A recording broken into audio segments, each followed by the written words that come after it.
so proudly we hail at the twilight's last gleam, whose broad stripes and bright stars through the perilous fight, o'er the ramparts we watched, were so gallantly streaming. And the rockets rang and the bombs bursting in air gave proof through the night that our flag was still there. Oh, say does that star-spangled banner yet wave o'er the land of the free and the home of the brave?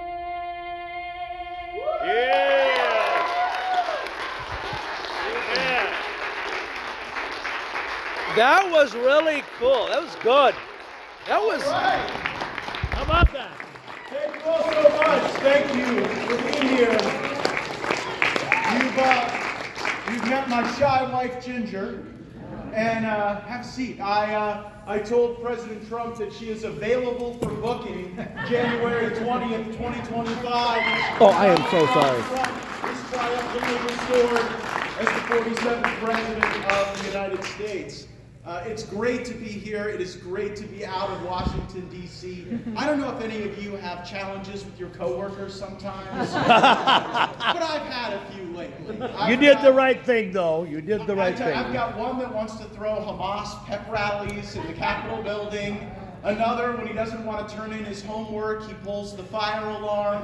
I saw that the Senate Judiciary Committee room was trending today on social media. And don't click on it if you haven't already. It's not what you think. Something far worse. But it seems crazy stuff is kind of always going on in that crazy town. And it's great to be here in America's heartland. Though I have to admit, usually this time of year, it's mostly folks from Iowa going to Florida, not the other way around.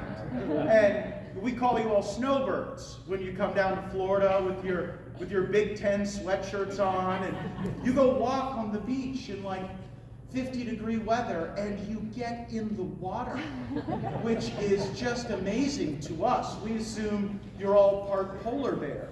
And I shared that story earlier in a meeting with some of our volunteers at the Cedar Rapids headquarters, and afterwards a guy who served in Vietnam came up to me and said, I am part polar bear. Confirmed it. And we went later today down to Independence and met with some great folks there who are part of our enthusiastic America First movement. And one of the fellas at an AMVETS hall, at the kind of table where you know there's been a whole lot of strategizing and heavy thinking, he folded his arms and said, you go back and you tell President Trump we're going to get 75% for him in the Iowa caucuses, shut down this Republican contest, and ensure that he is our nominee so that we are united to defeat Joe Biden and the Democrats who've been destructive to our country. So 75%, I'm counting on all of you to be able to deliver on that great promise. And you know, it seems as though the Democrats have kind of given up on Iowa. Used to be they'd come here for their caucuses and you all would take the opportunity along with your neighbors and fellow Iowans to vet their candidates, and now they've deemed your state insufficiently diverse to hold caucuses here. So it's not just our military and our economy and the corporate boardrooms. Literally, the state of Iowa has fallen victim to the Democrats' crazy DEI agenda. But we still care deeply about Iowa. Republicans will compete in this great state, and Donald Trump is going to win. I do want to level with you. Things are going really bad for our country now. And I think it's important for leaders to acknowledge that. Right now, we've got 61% of the country, probably including a lot of folks in this room, who are living paycheck to paycheck. And when that paycheck doesn't stretch for that pay period, more and more Americans are turning to credit cards just to be able to bridge the gap. And the APR on those credit cards is rising very quickly because of all of the printing of money that is going on in Washington, D.C. We have not had a time in the last decade where more of our fellow Americans have been having to face foreclosures for residential properties. It's the highest in a decade also for commercial, because businesses aren't growing and thriving the way we were during the Trump economy. There is a real contraction of what we can do and who we can sell to and how we can make the great American dream possible for more of our neighbors and more of our countrymen. We're also seeing this real distortion of our energy economy. I couldn't believe it today as we were driving across the beautiful state, all the signs up saying no solar farms, no wind turbines. It seems as though we are turning America's heartland into some Green New Deal experiment, and it's costing our country a great deal. We are a nation blessed to have a great wealth of fossil fuels, and we ought to have the ability to have cheap energy for all Americans for a high quality of life. And there's no shame in saying that. Here's what's happened. The Biden administration has really distorted that economy with $2 trillion in tax credits that you end up paying for, so a bunch of hedge funds and a bunch of Silicon Valley businesses can do these experiments and really impact the way we buy energy, the way we fuel production, the way we achieve an efficient supply chain, all the things that make an economy work. So while they're devaluing our dollar, making it worth less and less, the things that they're using all these programs for, they end up hurting us, hurting our environment, hurting our farmland and our heartland more than they could ever be helping. Right now, we're also seeing in the politics a real shift, and you probably feel it. We're engaging more people at our Trump events who didn't even vote in the 2020 election because they've started to see how bad things have gotten. The reason we're going to get more votes from people under the age of 30 in this election than in the last election is because folks under 30 have started to realize that under these Democrat policies, they will never own anything. They'll never own a house. They'll never get a plot of land. Even the ability to buy a car is out of reach for so many Americans because of these high interest rates driven by the inability to have review of our budget. I am trying to bring some sanity to Washington, D.C., and they all think I'm crazy. To me, it is crazy to vote on the entire budget of the United States of America all at once, up or down. Because we would all want to be there for our troops and our veterans and the elderly and the disabled, but when you are required to vote for those programs alongside all of the waste and wokeness, then you don't get the type of itemized review that can put downward pressure on spending. And it is my regret to inform you that for decades, both political parties have contributed to this corrupt system. And they have perpetuated it, and they have benefited from it because a lot of Washington politicians don't want there to be anyone responsible for the spending and the devaluation of your money. They want this complex system where they can vote yes and then come home and say, well, I just had to do it. More of our Republican colleagues have to have the courage to say no to the Biden administration. Right. No more funding a border that is broken and will not secure our homeland. No more funding these federal agencies that get turned against the people. No more funding a corrupt Department of Justice if we do not bring them to heel in line with our Constitution and the rule of law and get them out of jail.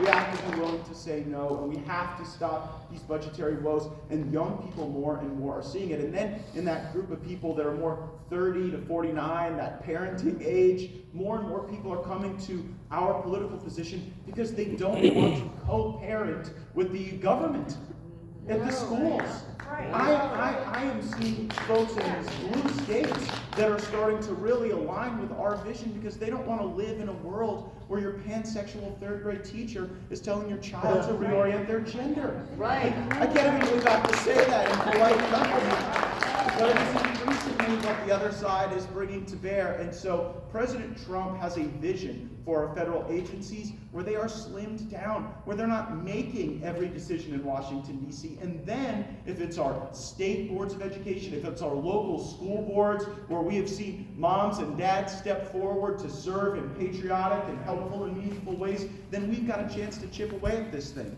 You know, there is one building in Washington, D.C. that is shared by the Federal Department of Education and CNN. So nothing good comes out of that building. Wow. And perhaps when President Trump is returned to the White House, there'll be a lot of empty office space in that building.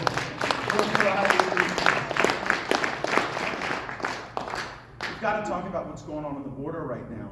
I remember when I first started doing the math and calculating that during the Biden administration, we could get 4 million people in our country illegally, and how inflationary that is. It creates so much consumption, what a drain it is on our social services. Well, now 4 million, I mean, that's a thing of the past. We're looking at 6, 7, 8, potentially 9 million people coming into our country right now. 10,000, 12,000 a day encountered. And you know why? A lot of them are just giving up because they know they're not going to get sent home. They know that there's not going to be a real review of the legitimacy of any asylum claim. They know they just say the magic words and they get processed right into the country. Here's the good news that I can share. We know how to solve this problem. This is not an unsolvable problem. You actually can know when people come and go from a place. We are the nation of the Ring doorbell camera. You don't think that we can figure out who comes and goes from a place? Go into any casino in America. We definitely have the technology to figure this out. It's about the willpower. It's about the willpower to return to the Trump policies. During the Trump administration, the rules were pretty clear. If you got to a safe third country, you waited there for asylum. You remained in Mexico. We used Title 42 authorities to secure the border, and our policy under a Trump administration will be detain or remove. Right. That's simple. Yeah. And then we will have internal enforcement of our immigration laws. We're not just going to finish the wall and the physical barriers and get those policies intact. We have to find out all the folks who have been just released into our country from these Biden buses, and we need to track them down and ensure that they cannot do harm to our neighbors, to our loved ones, to our fellow Americans. And we can do these things, and we must do these things, but what Joe Biden is telling us right now is that the border problem can be solved with just more money. More money, and here's how they'll pitch it to us. They'll say, well, if the Republicans in Congress will go along with another $60 billion for Ukraine without a plan or without a purpose or without a vision, then we'll do some more border money. But my friends, without the changes in the law, without changes in how we view asylum, without returning to the Trump-era policies, my fear is that that money that Joe Biden wants will just accelerate the flow of illegal immigrants into the United States of America. So we have to be willing to say, no, our red line is the Trump policies or bust on the border. Yes. We're back. These agencies in Washington have really turned against our countrymen in ways that erode our confidence in these institutions. And I want to always believe that folks in federal service are there to do good, but increasingly I've learned that the way that an agency will gain power is by helping their friends and hurting their enemies. And we'd like to think that groups like the FBI and the DOJ would be above that. They would not sink to that level of politics. But we've now seen that those are some of the most political and some of the most dangerous agencies that exist in the United States of America. But it's not just them, it's even the post office. Did you know the United States Postal Service has a covert program to monitor your internet behavior and your expressions of political thought? And when we asked the post office why they weren't just delivering the mail, maybe on budget and on time, right? The answer was, well, they had to know where a political protest might break out where they would have to reroute the mail. Yeah, right. So you're smart enough not to believe that, but it shows how deep the muck is in that swamp. And as a Florida man, I can tell you that when you start draining the swamp and You got to bring that water level down. And when you start doing that, the alligators and the rats and the lizards and the vermin, they don't really like it. They don't thank you for draining the swamp. They bite and hiss and spew their venom as much as possible. And so we have to be willing to endure that. We have to have the strength. And with all due respect to all the other Republicans who are running for president right now, there is one man with the experience and the drive and the vision to lead our party and our movement, and that is Donald Trump.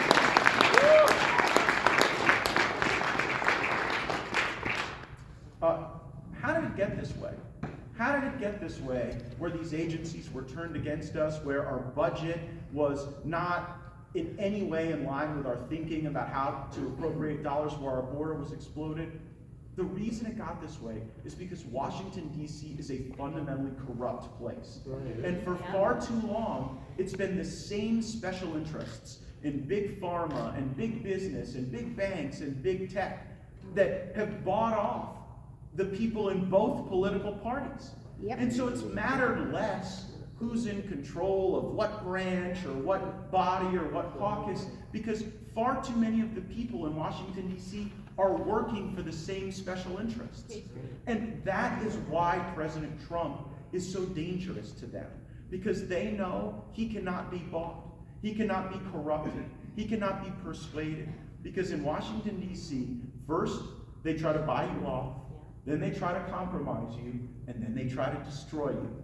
I know, I've been through it. And what I can tell you is, like President Trump, when you come out the other side, you are stronger, and you have the armor of God and the vision and the capability to go forward and dismantle these systems. That is why I'm so enthusiastically for President Trump, because he sees it, he knows it, he gets it. And when you observe all that they're putting him through, it just makes me want to rededicate myself more. When I see the phony charges, when I see the misuse of the criminal justice system, when I see them try to bankrupt and jail this man, it makes me want to book that next trip to Iowa. It makes me want to make sure that I call to